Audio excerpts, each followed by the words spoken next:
As we get ready for the upcoming holiday of Purim, we want to approach the day with having a little better understanding of what it really symbolizes.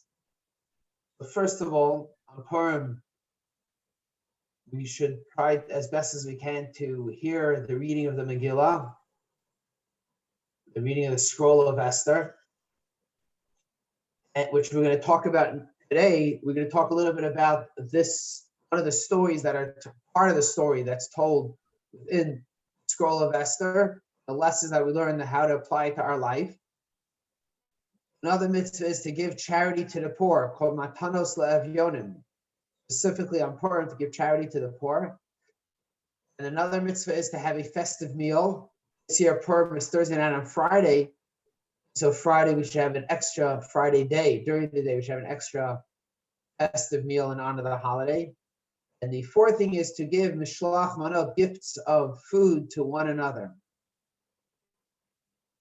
So this is a beautiful mitzvah that we give to each other, and we get the ability to give at least 2 different foods to one person, to a friend, and yes, someone else gives us as well. So this is the mitzvah of mishloach manot, giving gifts to the poor.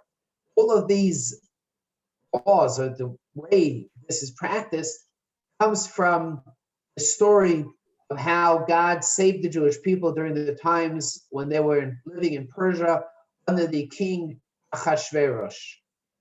Achashverosh had a terrible advisor, an evil man, nothing new to the Jewish people. Every generation you have, whoever the leader is always someone in their cabinet, their advisors, who do not like the Jewish people. In this case, it was Haman, the wicked Haman.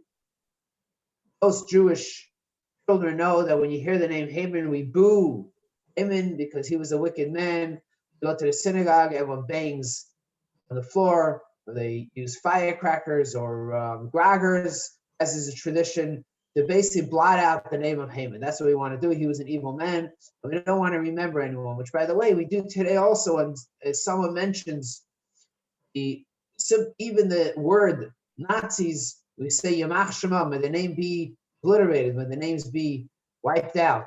So when you mention the name of someone that is so horrible, so terrible, you kind of, under your breath, you mumble, mumble, but you can even say it loud, say, may their names be obliterated. We don't want to say the name, we're only saying the name because we have to identify who the evil people are, but we really want to wipe them off of the face of the earth, the evil. And so the story of Haman goes, Haman wanted to annihilate the Jewish people. King Achashverosh at the time was not just the king in Persia, but he was actually the king of the entire face of the universe, the civilized world, for 127 countries, and he was now getting ready to wipe out the Jewish people because of what Haman had convinced him of, the horrific crimes that the Jewish people did by simply living life as Jews, which, of course, to many is a horrible crime. This is what we're going to talk about today, that this idea of people not, in Yiddish there's a word called farginen, that there are people that cannot stand or cannot live with the fact that you can have a group of individuals who have a belief system that is very strong, is so strong that nothing can crush it, nothing can convince them out of it.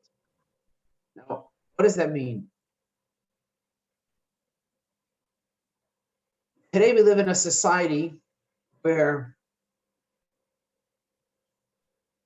the intellectuals believe that they can influence and control minds of the youth. They believe that they have such power that they can dictate, they can redirect or re-educate our minds according to the will of whoever it is that wants us to think in a certain way.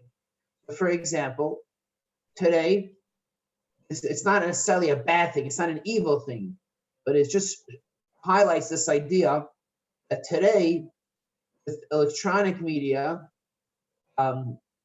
what we see, the news stories that we're fed, can very much be influenced by someone's desire. We should only see certain angle or certain slant of a news story. In other words, it's possible that there can be a individual, a company or whatever, that doesn't have enough faith in us as a human being to make our own decisions, therefore to tell us what to think and what to see and what to hear. The reality is that us human beings are much greater than any small little concerted effort to control what we see. Our minds are so powerful that we can recreate and we invent ourselves in a way that many people do not have faith that we can do. I don't know if I'm being clear. Basically, what I'm saying is that the human spirit is much greater, much more powerful than what people tend to believe it is. People think it's even a communist. Okay? They believe they can control a group of people and dictate how they're going to live their life, how they're going to eat, how they're going to live, what they're going to like, what they're going to dislike. But the reality is that the human spirit is much stronger than that. Even a force like communism cannot control the human spirit. Have many people been influenced by what the communists wanted them to believe? Absolutely. But millions of people been influenced by what they wanted people to believe? Absolutely. You can go to a training camp for a terrorist group. People will literally be influenced and follow the directions of what the leaders are saying, up to the point that they're even willing to strap on a suicide bomb and kill themselves. So can people be influenced? Absolutely. At the end of the day, the human spirit is much more powerful than that influence. Ultimately, the human being has the power to even overcome that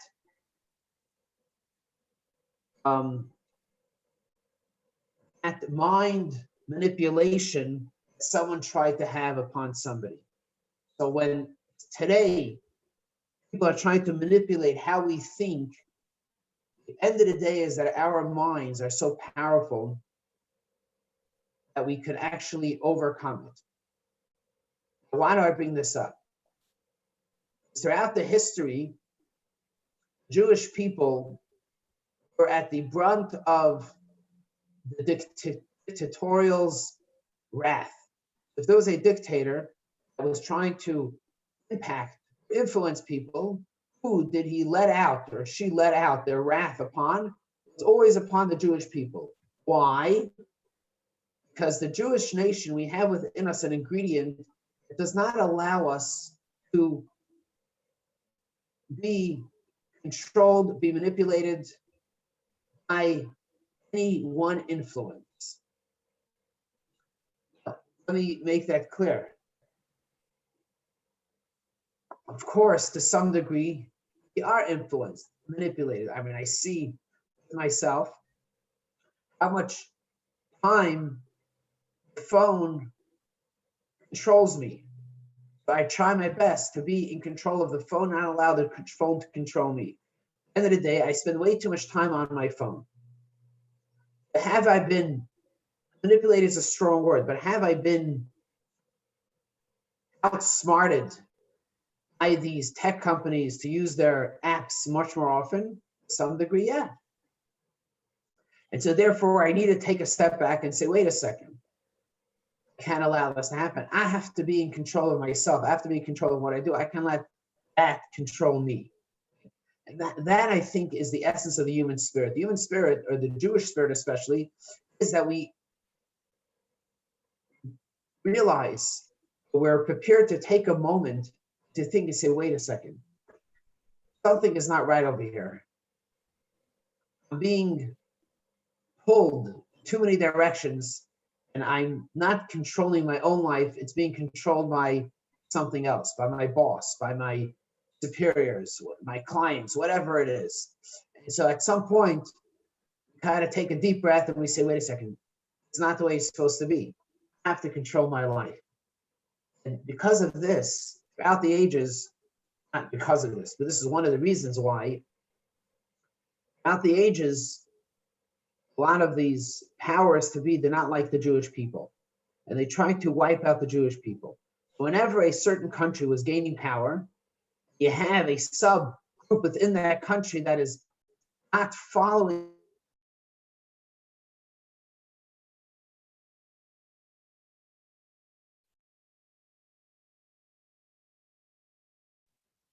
Oh, you froze.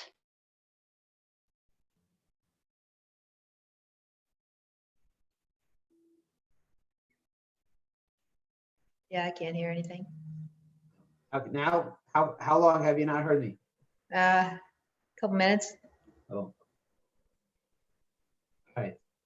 Well, I'm not sure. Okay. Anyway, so the Jewish people essentially have within us an ingredient, and no matter how much a world power is trying to control us, to rule and dictate how we think, how we feel, how we behave, we will overpower that. Now, sometimes it comes at a price, meaning to say, it doesn't happen right away. It takes time for this to happen. Let me explain. Let's take the story of Purim that we're talking about now. Jewish people were living in Persia. Persia was a wonderful country. It's in modern day Iraq. And we were being led by the king Achashverosh. Achashverosh by himself was not a very bad guy, wasn't a very smart guy. I wouldn't call him a mean or a rabid anti-Semite. He had an advisor named Haman, who was an anti-Semite, who hated the Jews. And he wanted to get rid of the Jews. Now, Achashverosh was, I wouldn't call him neutral. He was less than neutral. He was more leaning towards the fact that he didn't like the Jews. He didn't not like them enough that he wanted to annihilate them. Haman wanted to kill them. So Achashverosh said, wait a second, let me see these people that you're talking about. Are they really as bad as you say they are? So he made a big party. To this party, he invited the Jewish people. He invited the Jews in a very smart way. He didn't say, come to my party. If you come to my party, then you're going to eat the foods that I serve. You're going to drink the drinks that I serve. And that's that. He says, no, I respect the fact you have a certain diet, have a kosher diet. I respect the fact that you want to sit with your friends.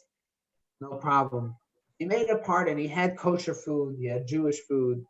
He had let them sit on the tables with their Jewish friends. He didn't force them to mingle with the other society or other people that they may not have their first choice. So the Jewish people came, participated in this party. There was a big uproar. The uproar was that, wait a second, there is the king Achashverosh. What is his ulterior motive that's causing him to make this party? What is really going on? What does he want from us? He's making this party. This is unusual. The Jew never got invited to the palace. The Jew never got invited to this higher halls of higher education or of the upper societal groups. How is it that now all of a sudden, what is going on over here that we're joining the party? Mordechai, the leader of the Jewish people, felt that something that's going on. There's a spiritual war that is being waged over here. Achashverosh, at the end of the day, is not such a stupid man. He not only wants to invite the Jews to the party, but he cuddled the favor from the Jews. He really wants us to ultimately mingle and become part of his society. I shared this before, but I think it's necessary to share it again. In America, when the immigrants came to the United States, one of the things that they said was, America is the melting pot. The melting pot. what happens in America? Everybody comes into one big mush. We all become Americans. Fantastic. This is the greatest country, the most benevolent country. It's a great thing. There's a danger in this philosophy also. And the danger is, if we become a big mush, we become a soup, then we lose our identity. We don't become Americans. The whole beauty of America is that we're each coming from an immigrant or from a different country, from a foreign land, and we retain our personalities, our religion, and still we're dedicated and proud Americans, proud citizens of this great country. So the fact that we immigrated to America, the fact that we became United States citizens, the fact that we fight in the wars and we're proud Americans does not take away the fact that we're also Jewish. We may enjoy challah over a hot dog bun. I don't know. So the Jewish influence, in other words, does not have to be lost because we became an American. It could be more like a salad where each vegetable is still identified more like a salad than like a soup. Point is, when Achashverosh came about, Mordechai felt he wanted the Jews to throw away their culture, throw away their religion, throw away laws that they're grew up with. And in fact, most of the Jews followed this way of Achashverosh. They started to become more Americanized, we'll call it. Became more like the Joneses and less like the face of a Jew. And the more we became like masses, the more we lost our personal identity. Mordechai felt, the leader of the Jewish people at the time in Persia, felt this potentially can lead us down a very dangerous road. Once we lose our identity, we don't know who we are, and we have nothing. I need to say, if we don't have an identity, what makes us who we are?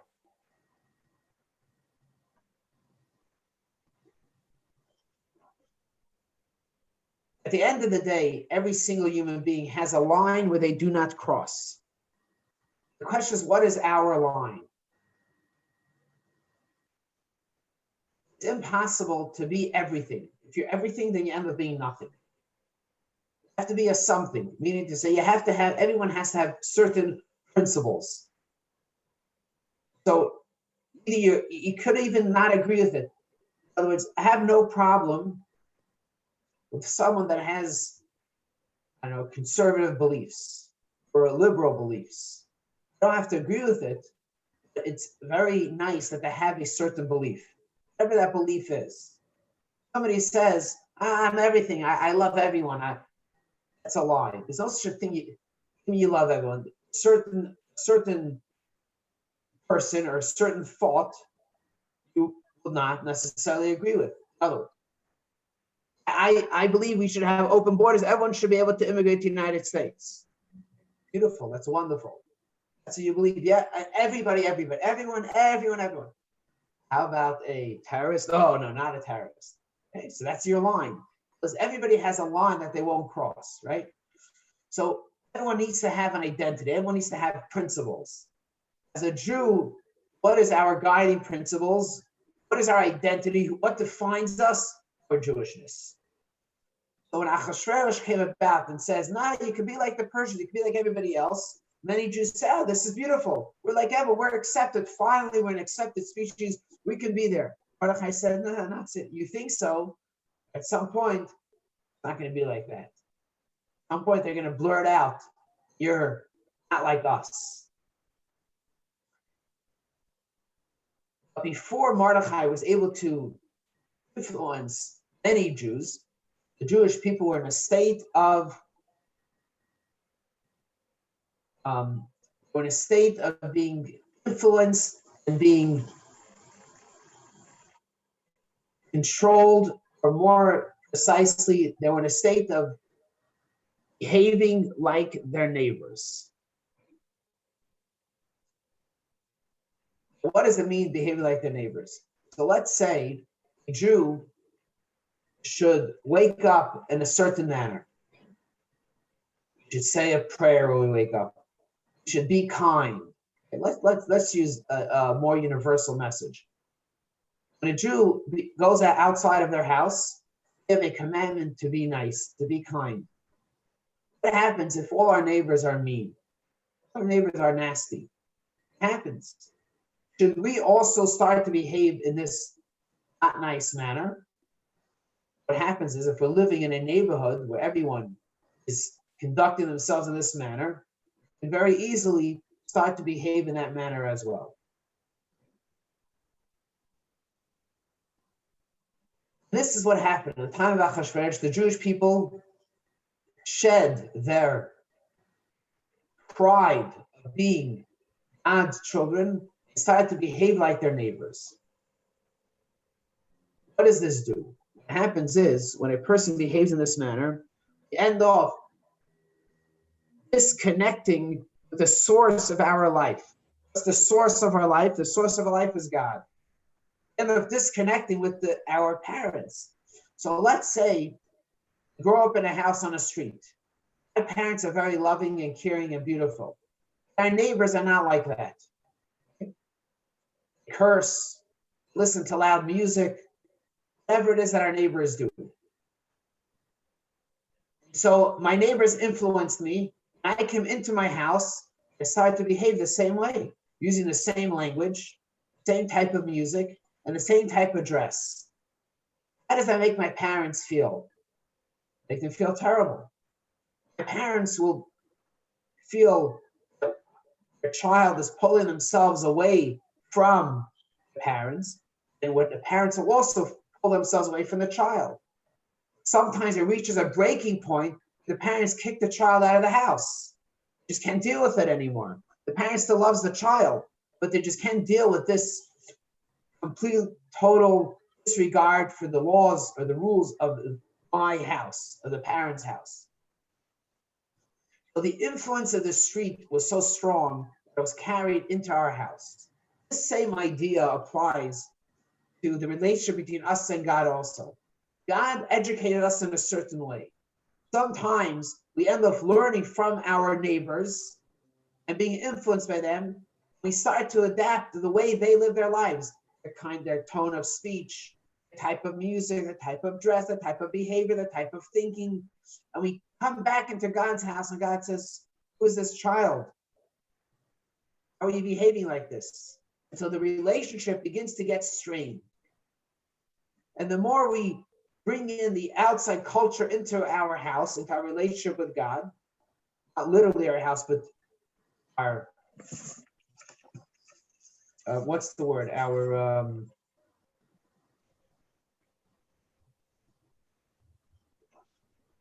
what's what I'm looking for? Not literal, but our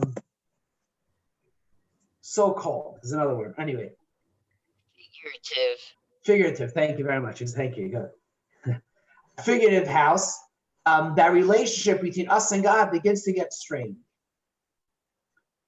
And the more we bring in this influence, the more that relationship is strained. The more the relationship is strained, we pull ourselves away. There's God and then there's us. When the relationship is strong and there's a unified force and we feel connected, there's a love, we're on the same page, the certain chemistry that is being carried forward, that's unbelievable. When we're not in sync with one another, that relationship is strained. And what happens? One goes one way and the other one goes the other way. Doesn't mean we don't love each other. Doesn't mean they don't care about each other. On a daily basis, we don't see that. We don't feel it. This is the story of Purim. They reached the breaking point. The Jewish people were being so influenced by their surroundings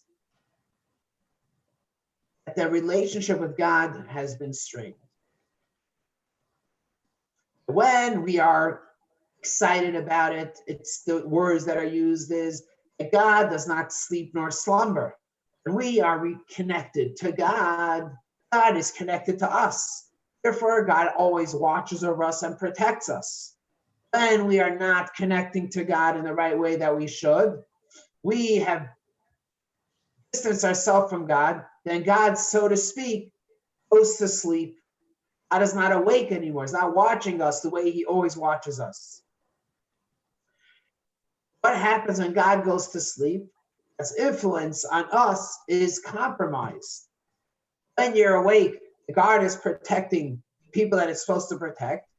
The guard goes to sleep, not being protected anymore. So the times of Haman, when the Jewish people were following the ways of the people in Persia, God went to sleep, so to speak.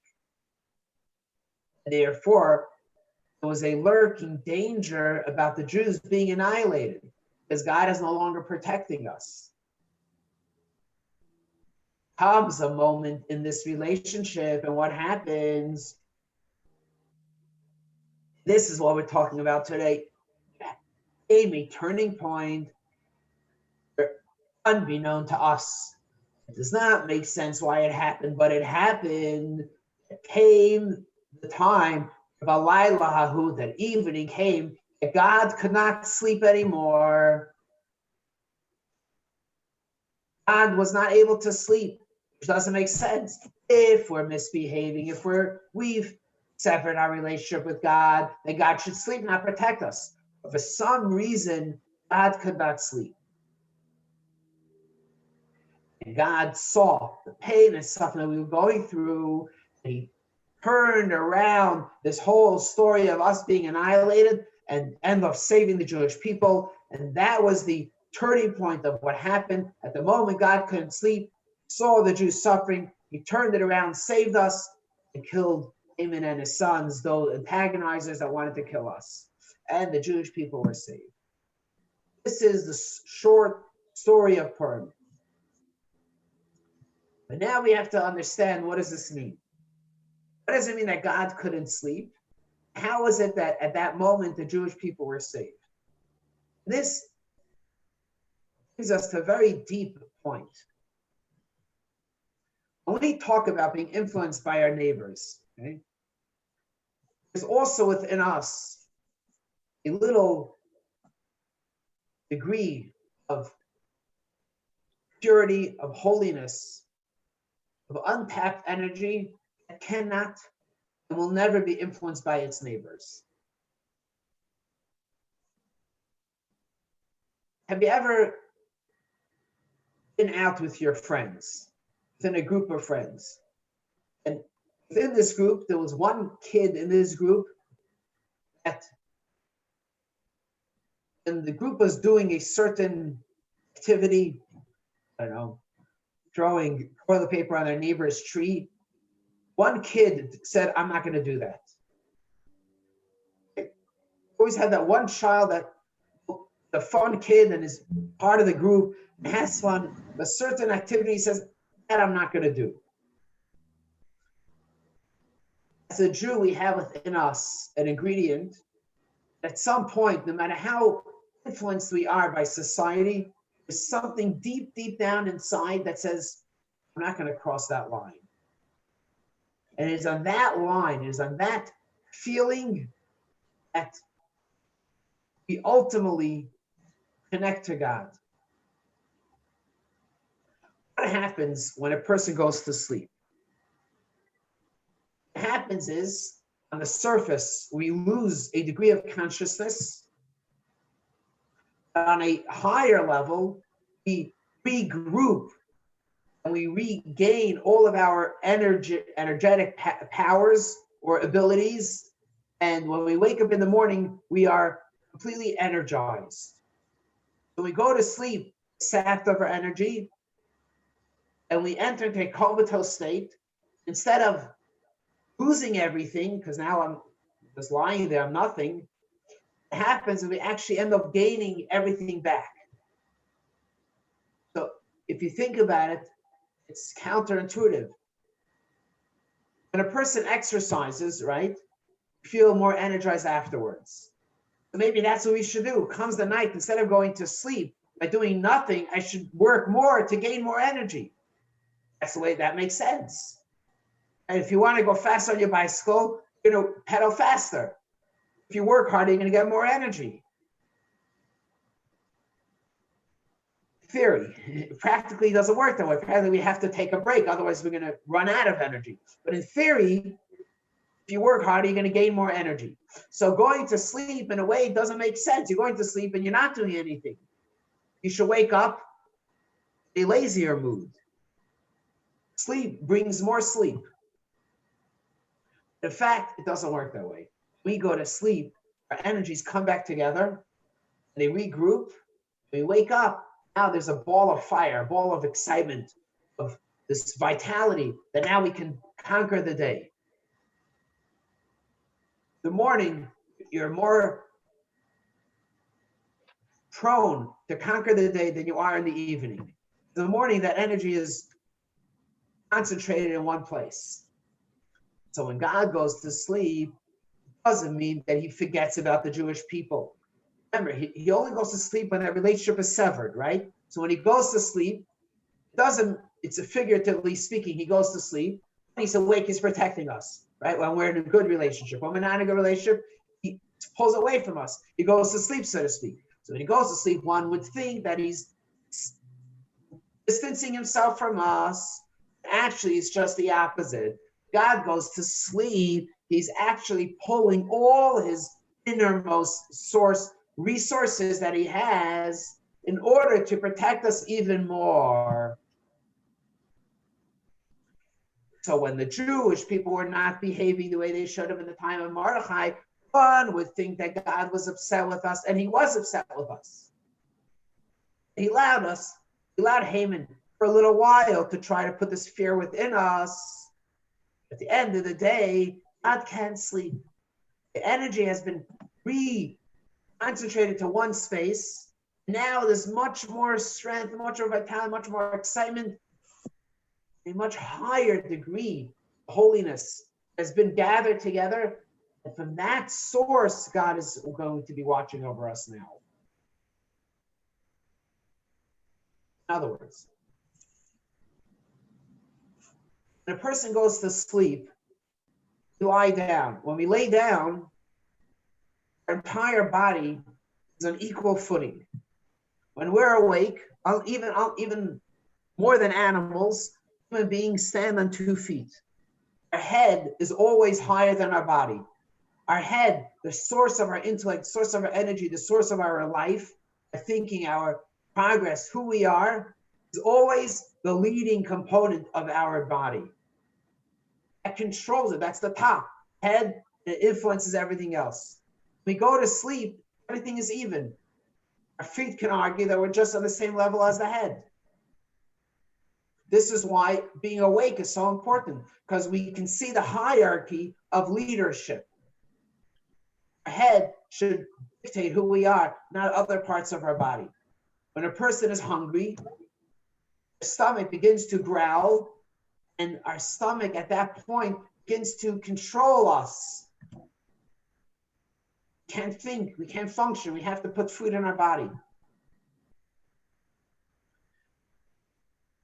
What happens? We begin to bend over, so our heads get lower. It's all connected. When we are in a healthy state of mind, and our head, the hierarchy of our being, controls us. Sometimes we let other parts of our body control us. We see some of the greatest leaders of world history. They have gone from the peak of their career to the lowest of the low, because they let another body part control them. Many of them were male organs. They've done stupid things to completely destroy their life. Instead of letting their head control, they let other parts of the body. Our head is a hierarchy. When we go to sleep, everything is on even keel. When we go to sleep, every body part says, "Oh, I'm just like the head. I run this body. I run this being." But God goes to sleep, so to speak, also. We don't see how the head is controlling it. But what's happening is, even when we're sleeping, we may think that everything is alike. The feet may say, "Oh, I'm just like the head," but really it's not true. The head is still the head. is simply regaining its energy to be able to influence the rest of the body. So this fact that God went to sleep actually does not diminish the relationship with God has with us. It only enhances that relationship. It shows how much God really wants to connect us. While we go to sleep, it doesn't diminish our energy. It only shows how great we really are when we wake up the next morning. Instead of waking up less than the day before, we hopefully wake up more than the day before. Why does this all have to do with us? When we think about this, we have the power to tap into our most essential relationship or connection, our most essential soul power. The spiritual world, our soul power. But we can tap into our deepest, most wholesome resource is typically hidden from us. We don't see it. We have the power at some point in our life, in our daily life, to tap into it and use that to connect to God. And when we connect to God with that deepest feelings within us, we tap into God's deepest feelings. This is why at the moment when the Jewish people were at their lowest spiritual state in the times of the story of the Haman and story of Purim, when the Jews were in Persia, we were at our lowest spiritual state, we all of a sudden found this essential power, essential connection was able to propel us to the highest level we're able to reach even before. So even though we were in such a state, God woke up. God said, wait a second. There's something that is deep within me that connects to the Jewish people also. This is why the story of Purim is such a beautiful story, because it's the hidden miracle that we don't normally see, that we think is actually does not even exist. The moment we think that nothing is there, that's when the most is there. What was Spielberg's greatest movie that put him onto the map, that really got the American viewer, the world viewer, shocked to their core, was when you're riding on a peaceful boat ride, and all of a sudden, Jaws comes jumping out of the water. Oh, the moment you thought that everything was tranquil, everything was nice and calm, all of a sudden you got the shock of your life. Using that as a metaphor, we have it also. The moment you think, okay, everything is running nice, peaceful, everything is organized, all of a sudden, have the ability to tap into something that can take us to a level that we never knew we had. This is what we say in our prayers. We say the Shema Prayer, and let me pull this up here.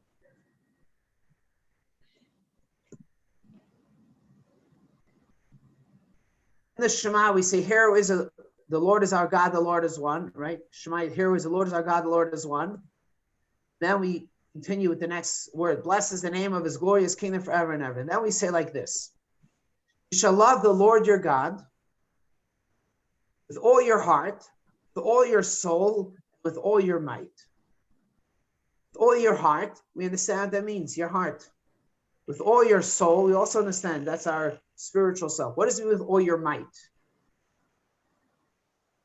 So our sages tell us that with all your might means even to the point of, now this is a heavy word, even to the point of self-sacrifice. What does it mean self-sacrifice? In other words, you should be ready to die for the name of God. Now that's a very strong word, to die for the name of God. Now we're not preaching over here that someone should go on a suicide mission or die for God. That's not what we're saying here. It doesn't mean to die for God. It means that we should not be embarrassed. We have to be prepared not to be embarrassed of what the naysayers say. We have to be strong enough to be able to stand up for what's right. We have to know that we have within us the resources and the power. When somebody is telling us, don't be such a goody-goody, don't do that thing that you want to do, we have within us the ability to stand up tall and to say, I'm going to do the right thing. regardless of what everybody else says.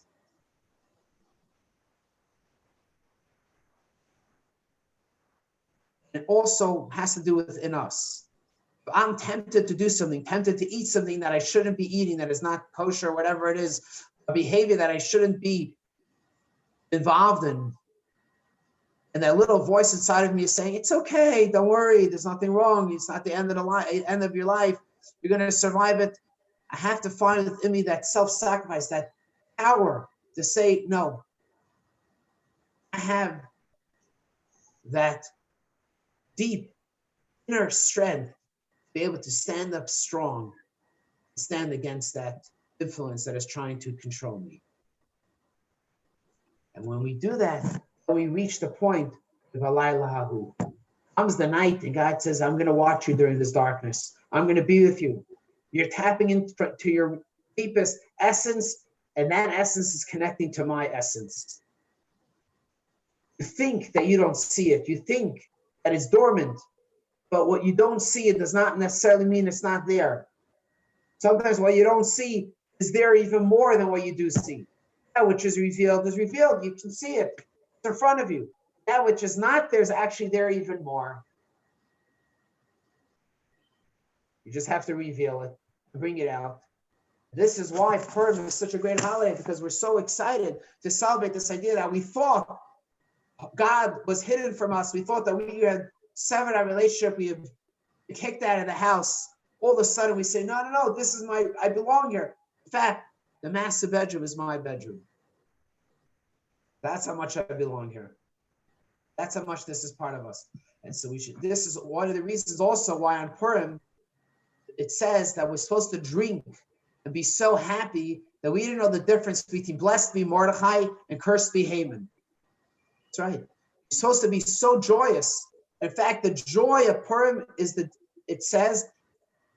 single most joyous day of the year.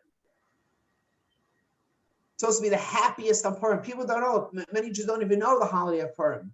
But Purim is, in a way, the greatest holiday of all, to the extent that the biblical word for Yom Kippur, right? Everyone thinks the holiest day of the year is Yom Kippur, right? You know what the biblical term for Yom Kippur is? Yom HaKippurim. HaKippurim. You only say part of it, Kippur, but the real word is Kippurim. What does Kippurim mean? Is the day that is like Purim. Yom Kippur, the holiest day of the year, is a day the Torah says that is like Purim. What's going on over here? That's precisely what it is. The thing that you thought is the most insignificant, the unholy, is actually the holiest thing.